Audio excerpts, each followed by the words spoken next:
아멘. 오늘 예배를 통해 하나님께서 우리에게 주시는 말씀 마가복음 14장 1절에서 9절까지 말씀입니다. 이 살아계신 하나님의 말씀을 박혜인 자매가 낭독할 때 하나님의 음성을 들으시기 바랍니다. 이틀이 지나면 유월절과 무교절이라 대제사장들과 서기관들이 예수를 흉계로 잡아 죽일 방도를 구하며 이르되 밀란이 날까 하노니 명절에는 하지 말자 하더라. 예수께서 베다니 나병 환자 시몬의 집에서 식사하실 때에 한 여자가 매우 값진 향유 곧 순전한 나드 한 옥합을 가지고 와서 그 옥합을 깨뜨려 예수의 머리에 부으니 어떤 사람들이 화를 내어 서로 말하되 어찌하여 이 향유를 허비하는가. 이 향유를 300데나리온 이상에 팔아 가난한 자들에게 줄 수 있었겠도다 하며 그 여자를 책망하는지라. 예수께서 이르시되 가만두라. 너희가 어찌하여 그를 괴롭게 하느냐. 그가 내게 좋은 일을 하였느니라. 가난한 자들은 항상 너희와 함께 있으니 아무 때라도 원하는 대로 도울 수 있거니와 나는 너희와 항상 함께 있지 아니하리라. 그는 힘을 다하여 내 몸에 향유를 부어 내 장례를 미리 준비하였느니라. 내가 진실로 너희에게 이르노니 온 천하에 어디서든지 복음이 전파되는 곳에는 이 여자가 행한 일도 말하여 그를 기억하리라 하시니라. 아멘. 하나님의 말씀입니다.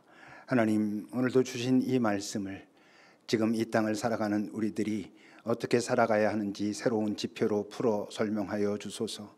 우리가 잘 듣고 잘 마음에 새기고 그리고 내 삶의 그 현장과 잘 접목하여 각자가 살아내야 할 그 삶을 살아내기 시작하는 첫 순간이 되도록 주님께 집중하며 주의 은총을 구하며 이 시간 잘 주 앞에 있게 하옵소서. 또 우리가 함께 모은 예물이 하나님 나라에 잘 쌓이길, 그러기 위하여 이 땅에서는 잘 사용되기를 바랍니다. 우리들의 마음과 몸이 함께 그곳에서 정말 주님의 마음을 품고 우리가 있어야 할, 도와야 할, 함께 해야 할 그 자리에서 진심으로 사랑을 가지고 임하게 하옵소서.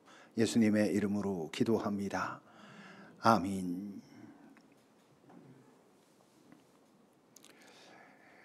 이 땅에 오신 예수는 하나님의 아들로 오셨습니다. 그러면서도 분명히 그분은 인간의 몸을 입고 한 인간으로 이 땅에 사셨지요. 하나님의 아들이었던, 그러나 인간이었던 그분의 이 땅에서의 삶도 분명히 만만치 않았습니다. 만만치 않았던 정도가 아니라 아마 일반의 사람들보다 더 힘들고 아프고 고통스러운, 쉽지 않은 그런 삶을 사셨죠. 그럼에도 불구하고 그가 끝까지 자신의 그 삶을, 자신의 길을 가게 했던 그 힘이 뭘까? 그것은 물론 그 하나님 아버지 하나님과의 깊은 소통, 그분의 어떤 도움, 그분의 위로, 그분의 동행이었을 것이고, 또 예수님 당신 스스로 당신의 삶의 의미를 잊지 않으셨던 것, 이 땅을 사시는 동안 자기가 왜 오셨는지, 어떻게 가야 하는지 그것을 놓치지 않고 끝까지 당신의 사명을 놓치지 않았기에 가실 수 있었습니다. 그럼에도 그는 또 우리랑 완전히 똑같다고 할 수는 없지만 한 명의 인간이었고, 그래서 그에겐 또 사람도 필요했었지요. 그분이 겟세마네 동산에서 잠들어 있는 제자들을 보고 섭섭함을 표현하셨다는 건 뭘 의미합니까? 나도 너희들이 필요한데, 너희들이 이럴 땐 나와 좀 같이 했으면 좋겠는데 라는 마음이 있으셨다는 거지요. 이제 그럼에도 그 예수님과 동고동락했던 그 제자들, 분명히 예수님과 함께 있을 때는 참 여러 가지로 부족한 모습이었지만, 부족함에도 불구하고 그들은 예수님에게 소중한 사람들이었고 예수님께 힘을 드렸던 그런 사람들이었음이 분명하지요. 우리도 그렇습니다. 이렇게 나이가 들어가면 들어갈수록 많은 친구가 필요한 건 아니구나라는 생각을 하게 되지만, 그럼에도 불구하고 내가 가까이 지내고 나에게 힘이 되는 사람들이 꼭 정말 흠이 없어서 내 마음에 꼭 들어서는 아니거든요. 이런저런 부족함이 있어도 그럼에도 불구하고 서로 부족함을 인정하면서 같이 가고, 그렇게 같이 갈 수 있는, 계속 같이 갈 수 있는 사람들은 참 귀한 거고, 그들이 내가 가야 할 길을 멈추지 않고 계속 갈 수 있게 도와주는 소중한 사람들인 게 맞지요. 예수님의 그런 삶을 도왔던 많은 사람들이 있지만 특히 빼놓을 수 없는 사람들이 있습니다. 그 당시로서는 나서기 힘들었던, 나설 수 없었던 예수님께 진심이었던 여인들. 그 여인들은 정말 예수님이 힘들고 어려울 때마다 옆에 함께 있었고 드러내지 않았으면서도 정말 그 예수님의 마음을 같이 나누려고 했었고 예수님은 그 자리에서 항상 많은 위로를 받으셨지요. 오늘 본문에 나오는 여인도 분명히 더군다나 지금 이 시기에 이제 십자가를 얼마 되지 않은 그 시기에 이 여인의 이 행동과 마음은 예수님께 깊은 울림과 위로가 있었을 것입니다. 오늘 본문의 배경은 이렇습니다. 1절과 2절입니다. 이틀이 지나면 유월절이고 이제부터 무교절이 일주일 동안 시작되는 거죠. 유월절이 금요일이니까 오늘은 이제 수요일인 것이고 예수께서 부활하시기 4일 전이고 십자가에 달리시기 이틀 전이란 거죠. 이제 그때 대제사장들과 서기관들이 예수를 어떤 수를 써서라도 잡아 죽일 방도를 구했지만 예수님을 따르는 사람들이 있으니까 유월절은 많은 사람들이 모이는 때잖아요. 그러니 밀란이 날 수도 있으니 지금 말고 나중에 하자라고 생각하고 있는 그런 시점이지요. 근데 유월절이라는 절기가 어떤 절기입니까? 하나님의 구원을 기억하고 그 하나님의 구원을 기뻐하고 감사하며 그분을 찬양하는 그런 자리잖아요. 근데 실제로 이들이 지금은 모르지만 지금 예수님이 이틀 남았다는 건 결국 뭐예요? 그 하나님의 그 오래전에 이스라엘을 애굽에서 구원하셨던 그 구원의 완성을 지금 향해서 지금 가는 시간이잖아요. 근데 이들은 몰라요. 아는 사람이 있어요. 누가 알죠? 예수님은 물론 아시고 또 아는 사람은 지금 이 마가복음을 기록한 저자는 이 날들의 의미를 알고 있어요. 왜? 그가 이것을 기록할 때는 예수의 부활을 경험했고 그의 마음속에는 성령이 영원히 들어와 있었고 영원의 시각으로 지금 이 시점을 돌아보니까 이 날이 어떤 날이었구나라는 걸 아는 거예요. 아마 그 당시엔 그 제자들도 몰랐을 거예요. 더구나 지금 어때요?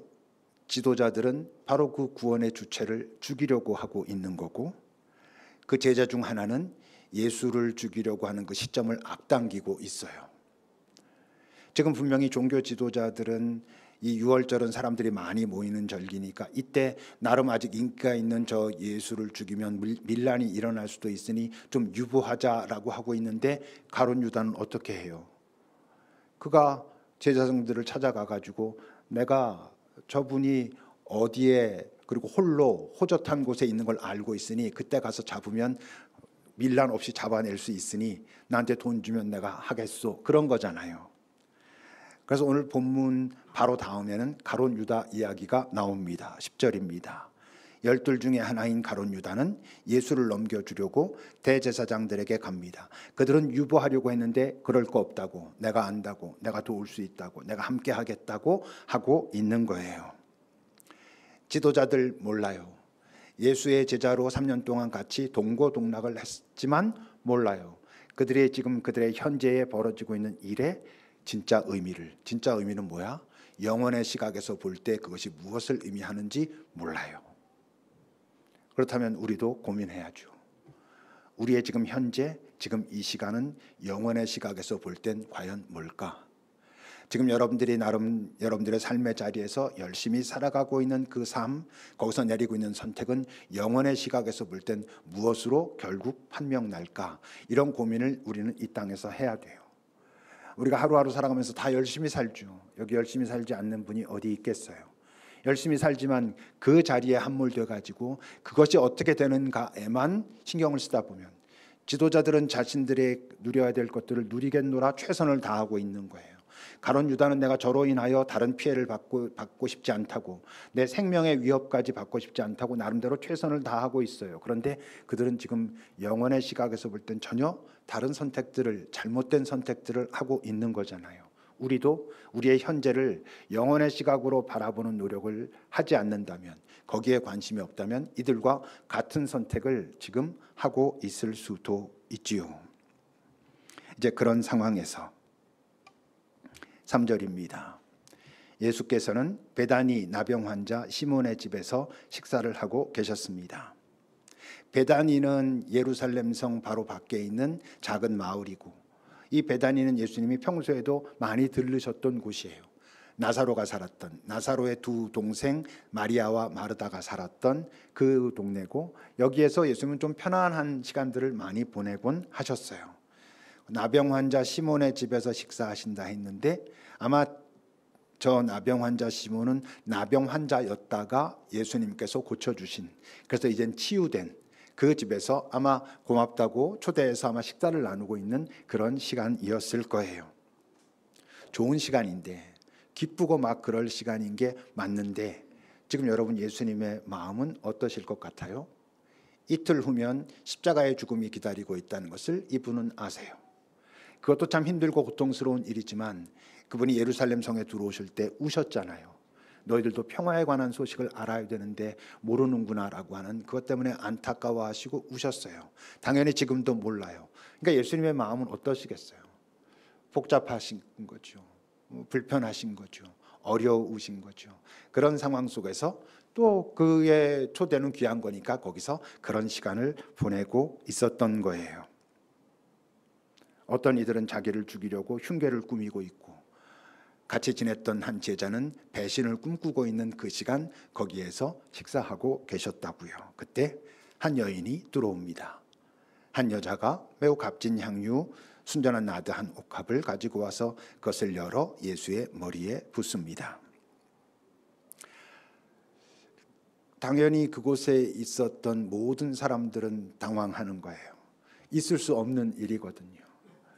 그 당시만 해도 그 여자가 가졌던 그 사회적 위치를 우리가 알고 있잖아요. 더구나 이 여인은 지금 뭔가 문제가 있었던 여인이란 말이에요. 그런데 지금 거기 그 예수와 지금 분위기를 보면 예수님과 가까운 사람들뿐만 아니라 유대의 지도자들이나 이런 사람들도 같이 있었던 것 같아요. 거기에 지금 한 여인이 들어와서 식사를 하고 있는데 예수 앞에 가가지고 예수의 머리에다가 향유를 붓고 지금 그 머리를 닦고 있는 거예요. 근데 그들의 입장에서 볼 땐 엄청 놀라고 당황하는 거죠.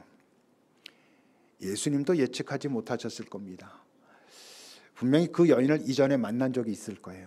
이전에 만난 적이 있었기에 이 여인이 어떤 감사의 마음을 가지고 그런 행동을 하는 거였겠지만, 이렇게 할 거라고는 그걸 어떻게 예측했겠어요. 근데 그 여인이 들어와서 그렇게 해요. 여인만 거침이 없어요. 잠잠한데, 시끄럽지 않은데, 흥분하고 있지 않은데, 근데 분명하게 자기가 해야 할 일을 하는 거예요. 그것을 들고 와서는 예수님 앞에 와서 그 병을 열고 머리에 붓고 그것을 머리를 닦기 시작합니다. 예수님은 어떠셨을까? 처음에 놀라셨겠지만 그에게 가만히 당신의 머리를 맡기고 있었을 거예요. 왜? 아시니까. 그 여인의 마음이 어떤 건지 예수님은 통찰하시는 분이니까, 어떤 마음으로 이 쉽지 않은 자리에 그렇게 들어와서 이런 행동을 하고 있는지 아시니까 기꺼이 자기의 머리를 그에게 맡기고 그가 하는 대로 그냥 놔두는 것이죠. 기꺼이. 제정신을 차린 그 특히 유대 지도자들은 어땠을 것 같아요? 있을 수 없는 일이 벌어진 거잖아요. 감히 지금 저 여자가, 더군다나 내가 저 여자가 어떤 여자인지 우리가 아는데 저렇게 한다고? 라고 하니 비난을 시작합니다. 4절과 5절입니다. 어떤 사람들이 화를 내면서 말합니다. 어찌하여 이 향유를 허비하는가? 300데나리온 이상이나 되는 저 향유를 팔면 가난한 자들에게 줄 수 있는데 라고 하면서 여자를 책망합니다. 저렇게 겉으로는 입을 열어 너 이거 지금 무슨 짓이냐고 하고 있지만 그들의 마음속에서는 누구를 책망해요? 예수를 책망하는 거죠. 도대체 이 사람 뭐야? 그동안 그렇게 가난한 자들을 돕고 뭐 어떻게 하고 물질은 어떻게 사용하고 이런 것 말하더니 기껏 자기한테 와서는 저 비싼 거 갖다 붓는데도 아무 말도 하지 않고 말리지도 않고 그냥 있다고 라고 하는 거죠. 누가복음 7장에는 이와 비슷한 상황이 있는데 조금 달라요. 오늘 본문에는 이 여인이 어떤 여인이란 설명이 전혀 없는데 누가복음에는 죄인인 여인이라고 기록되어 있어요. 근데 그 여인은 들어와서 예수의 발 앞에 무릎을 꿇어요. 그리고 눈물을 흘리면서 자기의 눈물이 예수님의 다리에 떨어지니까, 발에 떨어지니까 자기의 머리를 풀어 그 발에 떨어진 눈물을 자기의 머리로 닦아요. 그리고 나서 향유를 예수님의 다리에 붓고 닦지요. 그때도 사람들은 역시 누구를 속으로 비난해? 예수님을 비난하죠. 지금 이 여자가 어떤 여자인 줄 알았다면 자기에게 와서 자기의 다리를 만지고 이렇게 하는 것들을 절대 용납하지 않았을 텐데 라고 비난해요. 그러니까 지금 이 여인을 비난하는 것 같지만 실제로는 예수에 대해서 마음이 좋지 않은 거예요. 그러니 여인에게도 비난을 퍼붓는 거죠. 왜? 우린요, 누군가 싫으면 내가 싫어하는 그 사람에게 우호적인 사람도 좋지 않거든요. 그도 싫거든요. 불편하잖아요. 이 사람들은 지금 예수가 왜 싫어? 옳으냐 그르냐 때문이 아니죠. 물론 자신들은 그렇게 생각할지도 몰라요. 그러나 더 깊숙한 곳에 이들이 지금 예수가 싫은 이유는 자신들에게 손해를 끼치기 때문이에요. 자신들이 지금까지 가지고 있었던 신념을 자꾸 흔들고 무엇보다 자신들의 권위를 자꾸 흔들어 대고 있으니 이 사람이 싫은 거예요. 우리는 많은 경우 좋다 싫다의 기준이 이게 과연 옳은 것인가 옳지 않은가 정의인가 정의가 아닌가가 아니라 그랬죠. 많은 경우 이게 나한테 이익이 되는가 손해가 되는가가 내가 이것을 좋아하는가 싫어하는가의 이유가 되고 기준이 되는 경우가 많아요. 근데 여러분 생각해 보면 어쩌면 더 많은 경우는 나한테 이익인가 손해인가도 아니에요. 우리가 살면서 참 이게 좋다 싫다의 기준은 어떻게 보면 없어요. 그냥 싫은 거예요. 그냥 좋아해요. 어떤 사람이 어떤 행동을 했을 때 내가 좋아하는 사람이면 내가 볼 땐 좀 옳지 않은 것 같아도 그게 그냥 뭐 크게 나를 괴롭히지 않아요. 내가 싫어하는 사람이 어떤 행동을 하면 내가 좋아하는 사람이 했던 것보다는 훨씬 덜한데도 뭔가 이게 불편하고 어려워요. 그게 왜 그러겠어요? 그냥이라고 말하지만 내 안에 어떤 내 감정, 내 마음이 건드려지고 있는 거예요. 그게 건드려지고 있으니 내가 자각도 하지 못하는 사이에 그냥 싫은 거예요. 그냥 이 사람은 나는 좋아 이렇게 되기 쉽죠. 그래서 여러분 그런 말이 있어요. 혼자 있을 땐 생각을 조심해라. 혼자 있을 때 생각을 조심해야 된다는 걸 잘 기억해 두세요. 여럿이 있을 땐 말을 조심해라 라고 하죠. 마음이 불편할 땐 네 감정을 조심해라 라고 해요. 마음이 불편할 때 그 불편한 데서 올라오는 감정을 따라가면 우린 대부분 후회하잖아요. 나중에 가면 내 감정이 그 순간 내가 제어할 수 있는 것도 아니었고 그리고 그것이 정당하지도 않았구나라고 하는 생각 되는 경우가 얼마나 많아요. 근데 그걸 제어하기가 쉽지가 않은 거죠. 물론 지금 이들은 예수가 싫어요. 자신들에게 손해를 끼치고 있기 때문에 싫어요. 그러니 그 예수의 우호적인 그 여인도 싫은 거예요. 그 예수님께서 그냥 계시지 않지요. 6절과 8절입니다. 예수께서 말씀하십니다. 가만두라. 너희가 어찌하여 그를 괴롭게 하느냐. 그가 내게 좋은 일을 했다. 그는 힘을 다해서 내 몸에 향유를 부어 내 장례를 미리 준비했다라고 말씀하세요. 이 여인이 힘을 다해서 이렇게 했다라는 얘기는 무슨 뜻일까요? 이 여인이 자기에게 있는 가장 귀한 곳으로 와서 나에게 이렇게 행하는 거 보니 자기의 힘을 다하고 있구나 이런 뜻 아니에요. 이 여인이 지금 힘을 다하고 있다라는 것은 전심으로 하고 있다는 거예요.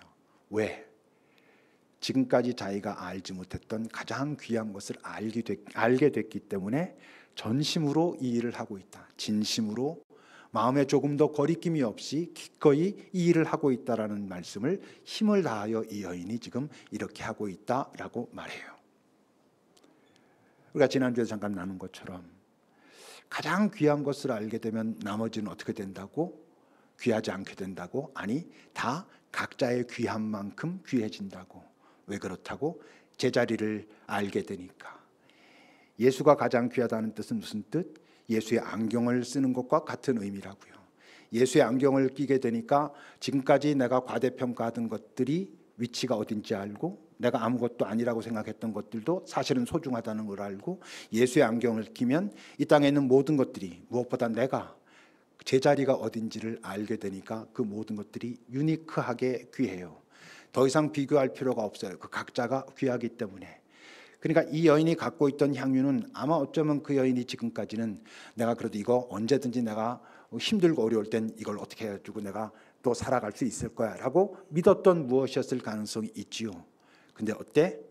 그것이 이제 귀하지 않아서? 아니, 귀해서. 근데 그 가치가 뭔지 알기에, 이 향유가 갖고 있는 의미가 무엇인지 알기에, 이게 언제 가장 잘 사용되는가라는 것을 알기에 기꺼이 가장 귀한 분인 그분에게 나아가서 내어드릴 수 있었던 거죠. 그러니까 지금 여인을 비난하는 자들에게는 향유만 보이는 거예요. 향유만 귀한 거예요. 근데 여인이 볼 때는 향유도 귀해요. 그 외에 자기가 가진 모든 것들도 다 소중한 것이라는 걸 알아요. 나도 소중한 존재라는 걸 그분을 통해서 이미 알았고, 그런 것을 통해서 가장 먼저 귀한 분이 누군가라는 것을 이 여인이 지금 알고 있는 거예요. 예수님이 이렇게 말씀하셨거든요. 7절입니다. 가난한 자들은 항상 너희와 함께 있으니 아무 때라도 원하는 대로 도울 수 있겠지만 나는 너희와 항상 함께 있지 않다. 가난한 자들이 그들 주변에 항상 있기 때문에 그들은 언제라도 아무 때라도 그들을 도울 수 있을까요? 돕지 않습니다. 왜? 그들의 눈에 그 가난한 자들은 귀하게 보이지 않거든. 그들에게 향유는 귀하지만 그 가난한 자들은 귀하지 않거든. 그러니 그들은 자신들이 가진 것으로 그 가난한 자들을 돕지 않아요. 귀하지 않기 때문이에요. 왜? 그들은 예수님처럼 보지 못하거든. 예수님께 보이는 것처럼 그 가난하고 힘들고 아픈 자들이 그런 마음을 일으키거나 그렇게 보이지 않으니 그들을 돕지 않아요. 오히려 누가 도와? 이 여인이 돕지요. 왜? 이 여인은 이후에도 예수님과 함께 있을 거거든. 예수님의 육체는 멀어져서 보이지 않겠지만 지금은 아직 다 몰라도 시간이 가며 그분이 누군 줄 알고 성령을 경험하며 이 여인은 앞으로도 계속 가장 소중한 존재라는 것을 알게 된 그분과 동행할 거거든. 그러니 그분이 보신 것처럼 볼 거거든. 그러니 그 가난한 자들이 귀하다는 걸 알 거고, 여인의 집에 뭐 향유가 한 7, 8개, 10개, 20개 쌓아놓고 살진 않았을 거 아니에요. 향유는 없어요. 그렇지만 도울 수 있어요. 무엇으로? 또 자기가 가진 어떤 무엇으로. 자기가 가진 것 중에 저 사람에게 가장 소중하게 필요한 것이 무엇인지 알기에 그것을 가지고 도와요. 자기가 가진 모든 것들은 이제 어떻게 됐다고? 자기가 가장 소중하게 여기게 된 그분과 모든 것들을 이제는 공유했거든. 나름대로 내가 애써서 가지게 된 이것들을 내 주님과 공유했으므로 그분의 마음에 따라 나도 기꺼이 사용할 수 있어요. 그렇게 사용되는 것이 내가 가진 모든 것들의 의미이고 가치이고, 그래서 그 모든 것들은 귀하다는 걸 알며 사는 거예요. 예수님은 사람들한테 말하면서 이 여인이 내게 좋은 일을 했다라고 말씀하셨어요. 그러면서 그 좋은 일을 뭐라 말씀하셨냐면 내 장례를 준비하고 있다라고 말씀하셨는데, 그게 그 의미의 전부는 아니죠. 더 깊은 의미가 있잖아요. 사실 여인도 몰라요. 지금 여인이 하고 있는 그 행위는 단순히 예수님의 장례를 준비하는 게 아니라 예수가 메시아임을 선포하고 있는 행위예요. 왜? 메시아라고 하는 히브리어, 헬라어로는 그리스도, 그 단어의 의미가 뭐예요? 기름 부음 받은 자라는 의미예요. 그러니까 지금 이 여인이 예수님 앞에 나와서 자기가 이걸 뭔지 잘 모르지만 단지 이분이 나에게 가장 소중한 분, 나에게 너무 고마운 분, 귀한 분이라는 것으로 지금까지는 자기가 가장 귀했던 것을 기꺼이 내어드리고 있는데, 그 행위는 예수가 그리스도임을 선포하고 있는 행위가 됐다는 거예요. 그러니 우리로 말하면 우리도 우리의 어떤 행위는 예수님의 머리에 기름을 붓는 행위가 될 수 있어요. 어떤 행위? 내 삶이 이 땅에서 예수가 그리스도라는 것을 증명할 수 있는 어떤 선택을 하고 있다면, 내 삶을 통해서 사람들이 너는 도대체 어떻게 그래? 내가 예수라는 분을 만났고 그분이 나의 그리스도인 것을 내가 알게 됐거든 이라고 한다면, 그래? 라고 그들이 그렇게 이해할 수 있다면 우리의 삶의 그 선택과 행위들은 예수님의 머리에 향유를, 기름을 붓는 행위가 될 거예요. 근데 생각해 보면 이 여인이 분명히 오늘 이 자리 전에 예수님을 만났는데 그 여인이 만난 분은 메시아가 아니었어요. 아직도 메시아라는 거 잘 몰라요. 이 여인이 만난 사람은 메시아가 아니고 다른 누구도 그러지 않았는데 내 속 깊은 곳을 보고 그런데 나를 이해하고 그런 나를 위로하고 그런 나를 일으키고 다시 한 사람으로 살아도 되겠구나라고 하는 용기를 준 그런 고마운 한 사람이죠. 그 예수는 메시아 예수가 아니라 그냥 한 인간 예수였잖아요. 어떤 한 사람을 만났는데 그는 지금까지 내가 만났던 다른 모든 사람들과 달리 나를 귀하다 하는 거예요. 네가 지금까지 살아왔던 그 삶이 참 많이 망가져 있고 어렵고 그래서 너도 너 자신을 받아들이기 힘들지 모르지만 너는 한 인간으로 충분히 귀하고 지금부터라도 너는 귀한 존재로 선택하며 살아갈 수 있어 라고 하는 것이 말이었는지 어떤 행위였는지 모르지만 그것을 느꼈고 이 여인은 한 사람으로서 살아갈 수 있다는 소망을 갖게 된 거잖아요. 우리를 영원으로 인도하는 메시아는 예수 한 분뿐이에요. 영원의 메시아는 예수님 뿐이라고요. 근데 말이에요, 이 땅의 메시아는 우리 모두가 될 수 있어요. 우리 모두는 이 땅에서 메시아로 살 수 있어요. 어떻게 할 수 있다면, 이 땅에 누군가 아파하고 슬퍼하고 넘어져 있고 절망하고 있는 누군가에게 우리가 찾아가서 그를 위로하고 그를 있는 모습 그대로 받아들이고 그의 소중함을 인정해주고 그를 일으키고 너도 한 사람으로 잘 살아갈 수 있어, 내가 도울 수 있는 것이 있다면 도울게 라고 할 수 있다면, 그래서 그가 나를 통해 예수를 바라볼 수 있다면 우리는 영원으로 인도하는 메시아는 아니지만 이 땅에서 사람들을 살려내는 메시아는 될 수 있고, 우리 안에 그 영원의 메시아가 정말로 있다면 우리는 이 땅의 메시아로 살 수 있게 될 거예요. 근데 오늘 이 여인이 조용하잖아요. 잠잠하잖아요. 여러분, 이 여인의 지금 마음이 어때서 여기까지 이렇게 쳐들어왔겠어요. 너무 고마우니까. 너무 고맙고 그 고마운 마음을 가지고 돌아보니까 내 삶이 잘못됐다는 걸 인정하고 그래서 부끄러워서, 그렇지만 그가 나에게 준 새로운 희망, 새로운 소망이 너무 기뻐서 감사해서 온 거잖아요. 그럼 막 흥분해가지고 떠들면서 아니라고 막 자기를 변호할 것 같은데 잠잠해요. 왜 그래? 그분께 집중하고 있기 때문에 그래요. 아니면 잠잠하기 때문에 더 잘 집중할 수 있는 거예요. 그러니까 나에게 어떤 일을 행했다라는 게 중요한 게 아니라 그 일을 행한 저분이 더 중요한 거예요. 여러분, 그래야 우린 그분과 계속 갈 수 있어요. 예수께서 나를 구원하셨다라는 사실은 중요한 거예요. 근데 그건 일회적인 사건이에요. 예수께서 나를 구원하셨다는 것이 분명해지면 그 다음에 중요한 건 나를 구원하신 예수 그분이 더 중요해야 돼요. 예수의 구원보다 나를 구원하신 예수가 더 중요해야 그 예수와 이후에도 동행하며 살 수 있어요. 나를 구원하셨다는 나에게 자유를 줄 수 있어요. 근데 우린 자칫 그 자유를 가지고 또 내 마음대로 살 수 있어요. 근데 나를 구원하신 분이 이분 하나님의 아들 예수셔 라는 것에 집중할 때 그는 그 예수와 계속 동행하며 살 수 있어요. 그건 우리의 감정이 좀 절제돼야 돼요. 잠잠할 줄 알아야 돼요. 나로 하여금 이런 마음을 갖게 한, 이런 삶이 옳다고 믿게 한, 그리고 이 삶을 시도하고자 하는 이분이 도대체 누구지? 라는 것을 깊이 마음에 새길 수 있어야, 내 안에 그 감정이 좀 잠잠할 수 있어야 그 삶을 살 수 있어요. 그러면 우린 그 메시아와 동행하며 이 땅의 메시아로 살 수 있어요. 우리에게 그것을 오늘 주님은 요구하고 계셔요. 기도합시다.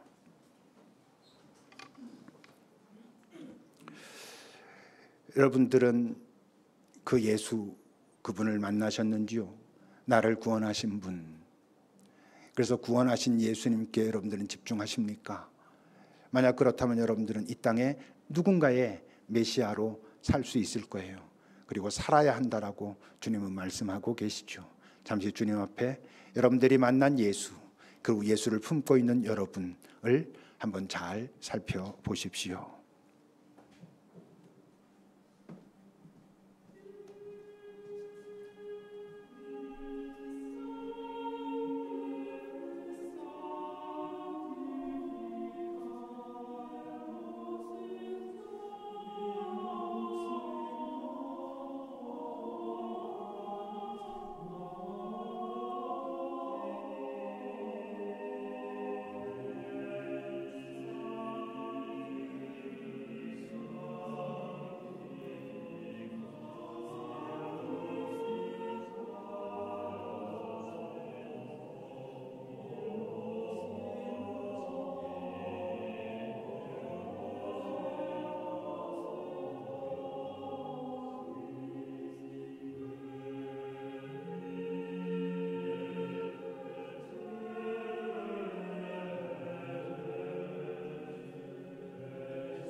하나님, 우린 예수의 구원을 이야기하고 주께서 나를 구원하셨다, 나에게 자유를 주셨다라는 것은 그래도 가끔 이렇게 기억하지만 나에게 자유를 주신 예수께 집중하고, 그래서 그분이 지금 나에게 기대하시는 것은, 함께 가자 하시는 곳은 무엇인가는 놓치며 살기에 우리의 삶은 주께서 우리에게 기대하시는 이 땅의 메시아, 이 땅의 위로자, 이 땅에 세우는 자로 살지 못하고 있음을 우리가 잊지 않게 하옵소서. 우리가 구원을 받은 자라면 이제 나를 구원하신 예수님을 더 깊이 만나고 찾아야 한다는 걸, 그분의 손을 놓치지 않아야 한다는 걸, 그분의 마음을 가지고 내 주변을 보아야 여전히 그 모든 것들이 정말 딱 그답게 귀하다는 걸 잊지 않고 살아갈 수 있다는 걸, 그래야 예수의 사랑을 살아낸다는 걸 기억하며 이 땅을 살아가는 우리의 삶의 그 모든 행위들이 예수의 머리에 기름을 붓는 아름다운 행위가 될 수 있도록 우리를 인도해 주옵소서. 예수님의 이름으로 기도합니다. 아멘.